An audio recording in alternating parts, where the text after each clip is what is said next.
सर्वसामान्यांच्या हक्काचा आवाज जागर जनस्थान।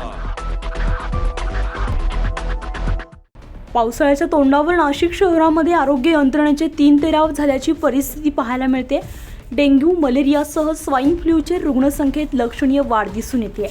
मागील 5 महिन्यांमध्ये स्वाईन फ्लूचे रुग्ण हे एकूण 28 आहेत। नाशिकमध्ये एकाच दिवशी 2 स्वाईन फ्लूच्या रुग्णांचा मृत्यू झाल्यामुळे आरोग्य यंत्रणा देखील आता खडबडून जागी झाली आहे। डेंग्यू, मलेरियाची साथ शहरात सौम्य गतीने असली तरी मात्र रुग्णांच्या संख्येत झपाट्याने वाढ दिसून येते। नाशिकमध्ये स्वाईन फ्लूच्या 2 रुग्णांचा मृत्यू झाला असून त्यामध्ये एका महिलेचा तर एका 50 वर्षीय पुरुषाचा समावेश आहे।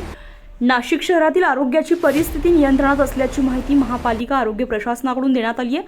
मात्र आता नाशिक शहरातील आरोग्याची समस्या वाढत असल्यामुळे नाशिककरांमध्ये भीतीचं वातावरण पाहायला मिळतंय। जिल्हा रुग्णालयाच्या डॉक्टरांकडून स्वाईन फ्लू किंवा डेंग्यू, मलेरियाची लक्षणे आढळल्यास तात्काळ तपासणी करून घ्यावी असं आवाहन करण्यात येते। काय योजना केली? कसं आहे की स्वाईन फ्लू असो किंवा कोविड असो या आजाराचे केसेस जरी पण साथ नसेल तरी मध्ये काही 1-2 महिन्यात 1 किंवा 2 अशा केसेस आपल्याला मध्ये दिसत असतात। त्याच्यामुळे ज्यावेळेस पण रुग्णांना लक्षणं असतील, ताप, सर्दी, खोकला, त्यावेळेस घरगुती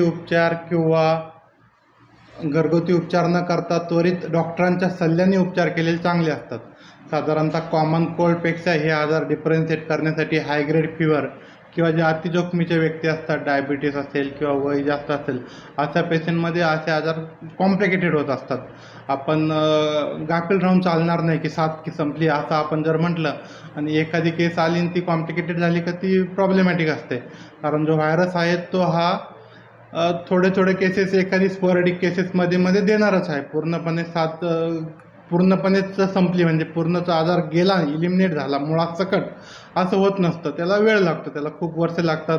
तेवढी इम्युनिटी स्टेटस परत व्हायरसचे अँटीजन पण बदलायची भीती असते। त्याच्यामुळे 1-2 केसेस मध्ये मिळत असतात। त्याच्यामुळे सर्वांनी काळजी घ्यावी। लक्षणं असेल तर त्वरित डॉक्टरांचा सल्ला घ्यावा। आणि आपण जे कोविड काळात जे प्रिकॉशन घेत होतो की सर्दीचे लक्षणं असेल तर मास्क वापरणे, डिस्टन्स ठेवणे, अंतर ठेवणे। जागर जनस्थानसाठी अश्विनी पुरीसह ब्युरो रिपोर्ट, नाशिक।